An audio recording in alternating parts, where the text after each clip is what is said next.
글로벌 증시가 요동치는 상황에서 환율 시장 또한 변동성이 높아지고 있습니다. 네, 경기 침체 신호가 또 시장을 흔들고 공포지수가 급등하는 이 어려운 상황 속에서 이제 달러 흐름을 점검하면서 전략 세워보는 시간 마련했습니다. 프리즘 투자자문 홍춘욱 대표 모셨습니다. 어서 오세요, 홍 대표님. 네, 안녕하세요. 네, 오늘 어쩌다 보니까 이제 환율을 많이 다루는 날이 됐습니다. 하도 요즘 또 엔캐리 트레이드 청산 갖고 말이 많으니까 오늘 준비하신 내용에 들어가기 전에 우리 또 홍춘욱 대표 나오셨으니 특유의 그 직설과 그 뭐랄까요, 한바탕 쏟아 놓으시죠. 지금 최근 시장 흐름 우리 홍춘욱 대표는 어떻게 총평을 남길 수 있습니까? 전에 소장님 뵀을 때 했던 이야기 그대로인데요. 예. 미국 금리 인하가 임박한 건 시장에 되게 안 좋은 징후다. 미국 금리 인하가 임박한 것은 시장이 안 좋은 징후다. 예, 왜냐하면 미 연준은 인플레가 날 때는 신속하게 금리를 인상하는데 인하는 되게 미루는 경향이 있잖아요. 예, 그런데 미루고 미루다 결국 금리를 인하할 때 대부분 어떨 때 금리를 인하하냐면 실업률이 치솟을 때 인하하잖아요. 예. 결국 미 연준이 실업률 상승하면서 노동시장이 무너지는 징후 때문에 금리를 인하하는 게 예. 어떻게 주식시장에 호재가 될 수 있는가. 근데 이제 그 말씀을 드렸던 기억이 나는데요. 지금 뭐 장이 난리가 나니까 또 갑자기 여기저기서 9월 FMC 굳이 기다리지 말고 파월 휴가에서 빨리 돌아와서 긴급 회의라도 해라. 예. 50bp라도 내려라. 충분히 가능한 시나리오죠. 가능한 시나리오인데 그러면 시장으로서는 반가운 일입니까? 첫 번째 금리 인하에는 보통 안 사는 게 좋다고 이야기를 하죠. 안 사는 게 좋다. 예. 그러니까 반등시 매도라고. 그때는 반등시 예, 매도. 왜 그러냐면 이제 그만큼 급박한 상황인 거죠. 예, 그렇기 때문에 이제 두 번, 세 번 금리 인하가 계속되면 그때 이제 제대로 된 반등이 나오는 경우가 많고 또 그때 제대로 된 반등들이 나온 다음에 무엇보다 중요한 건 부동산. 네. 예, 이제 그때 가장 시장이 잘 반응하는 게 집값이거든요. 예. 즉 모기지 금리가 떨어질 테니까 모기지 금리가 급격히 떨어지는 가운데 집값의 상승세가 나오거나 네. 부동산 시장이 안정되면 이제 이거는 불황이 오더라도 짧은 불황이니까 이건 사볼 만한 시장이죠. 그러니까 이런 식으로 움직였던 가장 대표적인 사례가 바로 1998년이지 않습니까? 예. 근데 이제 한 번밖에 없어서 이게 예. 참 어려운. 우리 소장님 방금 웃으셨는데 저희들이 이제 신주단지처럼 1998년을 맨날 꺼내 드는 게 금리 인하하고 극심한 불황이 오지 않은 유일한 사례거든요. 예.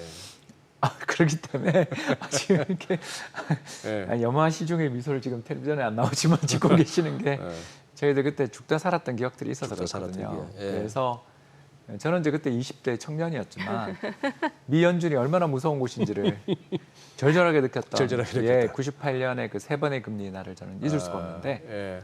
미 연준이 경기가 부동산 시장이 살아있는 상황에서 금리를 공격적으로 여러 번 확 인하해주면 네. 2020년도 그랬고 98년도 그랬고 2020년 어쩔 수 없이 불황은 겪었지만 그렇죠. 거의 짧게 지나가는 경우가 되게 많거든요. 그래서 금리를 인하했으면 한 번에 인하할 거면 빨리 제대로 연속해서 인하하는 게 낫고 네. 아니면 천천히 인하하는 게 낫고 이제 그렇게 우리는 보는 거죠. 근데 그게 최악은 뭐냐면 이제 2000년이나 2008년처럼 금리 한 번 인하하고 기다리고 금리 한 번 인하하고 기다리고 이러면 이제 연준을 기다리다가 다 목이 빠져서 사람들이 이제 전부 다 실신하는 그런 시장이 출현한다라는 게 저 그림이 나와 있네요. 예, 그래서 예. 저렇게 그 2008년에도 보시면 금리 인하가 초반에는 되게 느렸어요. 네. 이 그림 보이시죠? 저 빨간 예, 선이 예. 미국 정책 금리인데 좋네요. 처음에 금리 인하가 완만하고 회의 때마다 그냥 0.25씩 내리고 그랬어요. 그랬죠. 그러다가 이제 뒤에 이제 위기가 발생한 다음에 급격한 빅컷들을 1%씩, 예. 1.5%씩 예. 내렸던 게 기억나실 텐데 네. 저렇게 되면 큰일 나는 거고요. 어. 왜냐하면 이제 저건 연준도 사태를 제대로 파악 못했다는 뜻이니까. 그래서 지금 시장에서 저는 뭐 긴급 조치를 하면 처음에는 별로 도움은 안 되는데 긴급 조치는 항상 누적되면 그리고 이제 전제 조건이 있지만 부동산 시장이 반응하면 그때는 정말 또 최고의 기회가 또 오는 거니까요. 일단 지금 시장은 저는 상당히 제 입장에서 이야기하자면 상당히 좀 조심해야 되는 시기고 특히 이제 이 우리가 뭐 시장의 조정이 나오게 됐던 이유도 제가 이제 지난달에 와서 잠깐 설명드리면서 트럼프 욕을 좀 하고 갔지 않습니까? 네네. 네. 이제 그때부터 지금 시작된 거잖아요. 이 시장 상황이 이렇게 엉망진창으로 꼬이게 됐던 첫걸음이 결국 트럼프 대통령 후보가 연준 금리 내리지 마. 기억나실지 모르겠습니다. 예, 예. 7월 17일 날 예. 보도됐죠. 그러니까 그런 일들을 하면서부터 이제 시장에 지금 전부 불확실성이 엄청나게 커져 있는 상황이 왔는데다가 경제 지표도 안 좋고 또 일본 중앙은행이 이상한 짓 하고 하니까 시장이 지금 꼬인 거잖아요.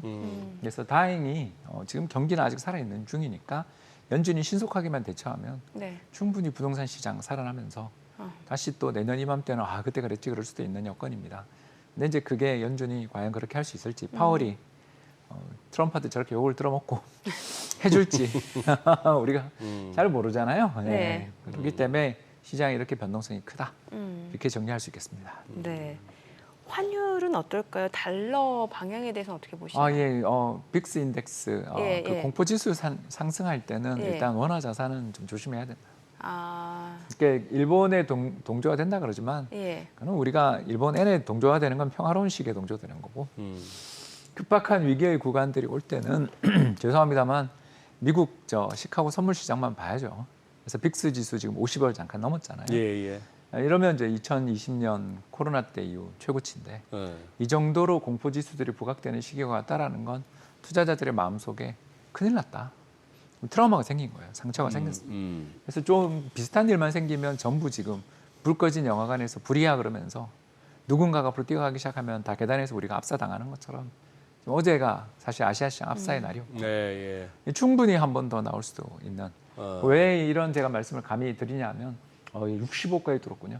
이 빅스 지수의 상승에 대해서 저희가 이제 제 전공이 이쪽이었습니다. 대학원 전공이 이쪽이었는데 이 지수들을 공부해 보시면 알지만 충격은 잘 안 오는데 왜냐하면 그 전에 우리가 빅스 지수 굉장히 낮게 유지되고 예. 있었어요. 역사상 최저였어요. 예. 그러다가 갑자기 한 번 충격이 어떤 이유로든 오잖아요. 예. 그러고 나면 그 뒤에는 충격이 여진이 30에서 50 사이를 계속 왕복합니다. 왜 그러냐 하면 투자자들이 이제 한번 안정적인 시장 좀 뭐랄까요? 음악으로 이야기하면 모데라토 정도를 가고 네네. 아르고 정도를 가고 있다가 졸리잖아요. 하고 있다가 뭐가 쾅 친 거예요. 네. 치고 난 다음에는 또 이제 나를 쳐서 깨울 거라는 걸 알거든요. 아, 그렇죠. 그래서 이제 코르티솔이 분비되는 거죠. 아, 예. 사람이 이제 그냥 예. 호르몬이 바짝 긴장한 정글에 마치 처음 들어간 사냥꾼처럼 온몸에 털이 곤두서 있는 상태이기 때문에 이 비슷한 일만 퍼져도 계속 움직이게 됩니다. 그렇기 때문에 이와 같은 저 이전에 있었던 변동성 지수의 흐름을 보시면 알겠지만 이런 일이 벌어질 거라는 걸 아무도 예상 못했다는 게 저 그림이 나오잖아요. 저렇게 잔잔하다가. 낮게 역사상 최저 레벨의 빅스 지수였거든요. 저게 그 트럼프 발언하고 암살 때 두 번 네. 저렇게 튄 다음에 지금 올라왔지 않습니까? 예. 그러니까 그 전에 준비 운동 딱 하고 지금 마지막 세 번째 도둑물 한 거죠. 그러니까 저러와 같은 일들이 벌어지고 난 다음에는 차트 혹시 2020년 차트를 한번 보여줄 수 있으면 정말 좋은데 그때도 코로나 왔을 네, 때. 코로나가 왔을 때도 보시면 엄청난 변동성이 있은 이후에 그 뒤 주가가 폭등하든 폭락하든 그 뒤 강력한 변동성이 한 달 정도 계속 이어집니다. 보통 이게 최소 한 달이고요. 저 정도까지 치면 네. 6개월 정도 갑니다. 예. 예, 예. 그런 것들은 이제 우리가 앞으로 각오를 좀 해야 한다. 예, 그래서 시장이 이제 격렬한 변동성의 장세가 온 거고 프로들이 돈을 버는 장세가 온 거죠. 이건 지금 뭐 저 트레이더들 중에 숙련된 트레이더들은 지금 거의 물반 고기반이라고 느끼면서 너무나 즐거워하고 있을 겁니다. 트레이딩으로 접근하시는 예, 지금은 추세 매매는 너무너무 어려운 상황이죠. 지금은 변동성 매매인데 지금 장중에 60을 넘었던 게 지금 화면에 나오다시피 38.57인데 우리 그동안에 뭐 14, 15에 길들여져 허우적거리고 있었죠. 있고 길들여져 있었고 20만 넘어도 아유 변동성 커졌다 했는데 그렇죠. 그런 상황이 됐습니다. 예, 그러니까 30을 넘으면 그다음에 60이지. 그러니까 예, 그런 40, 것들, 50은 예. 없는 거죠. 아까 말씀하신 그 비유에 따르자면은 잔잔한 클래식 음악이 그냥 저 한숨 자다가 꽝 때리는 그 심벌스 소리에 깼는데 예. 이제 이가에 침 닦고 이제 바짝 앉아야죠. 예, 언제 또 꽝꽝 칠지 1815년 모르니까. 서곡처럼 대포를 쏜 거죠. 그 정말 클래식 공연에서 대포를 쐈잖아요. 그러네요. 대포를 예, 쐈네요. 대포를 쏜 거죠. 이제 저와 같은 일들이 벌어지게 되면 관심 없던 사람들까지 다 관심을 갖게 돼요. 그러니까 예. 맞아요. 그러니까 매매 안 하던 맞아요. 사람까지 다 매매에 참여하게 그렇죠. 되면 이제 그 다음부터는 사람들이 이제 왔다 갔다 하기 시작합니다. 아, 예. 그렇기 때문에 저는 투자의 경험이 없으신 분들은 그냥 어떤 레벨을 정해두시고 물타는 정도로 대응하시거나 아니면 또 급등했을 때 손절, 그러니까 이전에 이미 손실은 봤습니다만 손절로 대응하는 게 맞고요.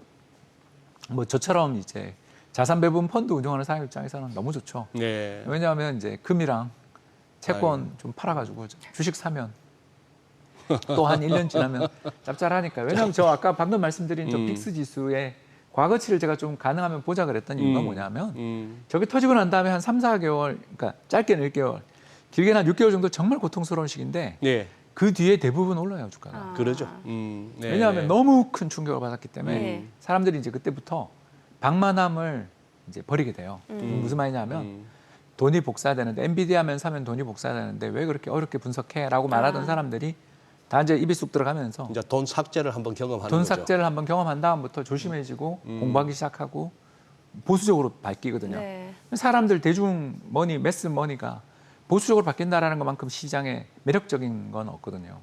그래서 이제 이때부터 2,700억 불인가요, 우리 워렌 버핏이 들고 있는 현금이 이제 워렌 버핏이 영감이 이제 좋아하면서 지금 만면의 미소를 띠고 사고 있겠죠. 그러니까 현금 엄청 비중을 늘렸다고 하던데. 그 애플 주식을 49%를 팔았으니까 그러니까요. 이 사람 정말 천재죠. 오늘 좌우지가 프롤로그로 그냥 이 코너가 다 끝날 판이네요. 오늘 화냈지 이야기 환노출 화냈지 화냈지도 하시죠. 이거에 대해서 지금 설명해 주시려고 나오셨는데 네. 자 이렇게 ETF가 됐건 뭐가 됐건 금융 상품을 고를 때 보면은 거기서 이게 환해지형입니다, 환노출형입니다 이렇게 합니다. 네. 그 뭐 전반적으로 다 개념까지 해서 어떻게 전략을 세우면 좋을지까지. 예, H는 사지 마세요. H가 해지되는 거. 예, 해지된 건 사지 마세요. 네, 그 아주 핵심입니다. 간단 이게. 명료하네요. 예, 우리나라는요. 아까 방금 빅스 지수 보여줬지만 저 빅스 지수가 치솟을 때가 우리나라 주식시장 변동성이 엄청나게 치솟고 대체로 환율도 급등합니다. 그렇죠. 예, 그런데 그때 주식에서 깨지는데 환해서라도 먹어야죠. 먹어야 되는데 그걸 네. 환 해지를 해놓으니까 먹기는커녕 이제 비용만 1년에 연 2에서 3%의 비용만 나갑니다. 우리 국민연금 요즘 환해지 거의 안 합니까? 나갈 때 바깥에 약간. 약간. 그러니까 이제 저 한국은행이랑 그 통화 수합 좀 했잖아요. 예. 그래서 이제 그거는 이제 그 만기가 정해져 있는 돈들을 좀 수합한 정도의 거래니까요. 일부 고요. 이제 2016년 제가 국민연금 나올 때 이미 환해지를 다 오픈했기 때문에 이제 그게 굉장히 중요한 의사결정이었고 그 뒤 국민연금의 수익률을 살펴보시면 상당히 잘 나오잖아요. 물론 2022년은 한 대 맞았지만 그건 네. 이제 주식 매도 금지 명령 때문에 그랬던 거고 어. 그 한 해를 제외하고 보면 국민연금 성과가 그 뒤로 굉장히 좋아진 걸 발견할 수 있죠. 그래서 하나만 오늘 가르쳐 드리겠습니다. 한 종목 투자한다. 환해지를 고민할 만합니다. 나는 다른 종목 투자 안 해. 그냥 이것만 하고 난 환해지에서 미국 국채 사서 그냥 이자 3% 맞을 거야. 아하. 이런 분들은 환해지 해도 돼요. 그거는 3% 딱 픽스 시키는 픽스 시키는 거니까. 그런데 이제 그런 게 아닌 여러 종목을 갖고 있다. 네. 내가 뭐 한국 국내 주식도 갖고 있고 셀트리온도 있고 삼성전자도 있다. 그러면 달러 자산을 들고 있는 건 환해지를 하면 큰일 나는 거죠. 오늘 같은 장에 이익이 하나도 없잖아요. 그러니 여러 종목을 보유하고 계시다면 환노출을 하세요. 그렇게 이야기를 하겠습니다. 그래서 여러분들 꼭 좀 말씀드리고 싶은데 환노출 상품이 위험하다라는 생각을 하시는데 수익률 차트들을 한 번만 비교해 보시면 알겠지만 주가 폭락하는 구간에 대체로 달러 강세이기 때문에 그렇죠. 주가가 저 폭락하는 구간에 달러 강세인 게 2022, 23년이 잘 나옵니다. 저때 환율이 상승하면서 수익률을 중화시켰습니다. 예. 그렇기 때문에 저는 환해지보다는 환노출이 좋고 특히 환노출을 고민하셔야 되는 분들은 우리 국내 원화 자산을 깔고 가시는 분들은 해외에 투자하실 때는 환노출 상품을 꼭 좀 투자하셨으면 또 좋겠어요. 환해지 하다 보면 약간의 또 수수료가 또 더 들어요. 연 2에서 해지 3% 정도. 특히 해지 일본에 가셔서 미국 달러 해지하신 분들은 5% 정도의 연 수수료를 부담하셨죠.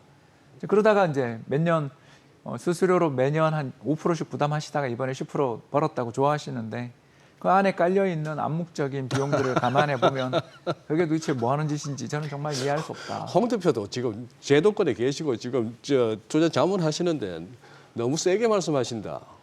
그런 상품 내놓는 그 ETF 회사들이 좀 반성해서 반성해서 좀 뭐 간곡히 좀 부탁드리는데 미국 리츠 언헤지드 돼 있는 미국 리츠나 미국의 그 하일드 펀드들 언헤지 상품들 이런 것 좀 잘 내서 네. 저희들 포트폴리오의 외연을 확장시켜주고 우리 수많은 사람들이 부자 될 수 있는 길을 열어주십사 말씀드리는 거죠. 그런 상품들 빨리 그 상장 폐지하고 언헤지 돼 있는 좋은 상품들 얼마나 많이 만들 수 있습니까? 네. 그러면 저희 수익률도 좋아지고 우리 모두 좋아지죠. 그렇죠.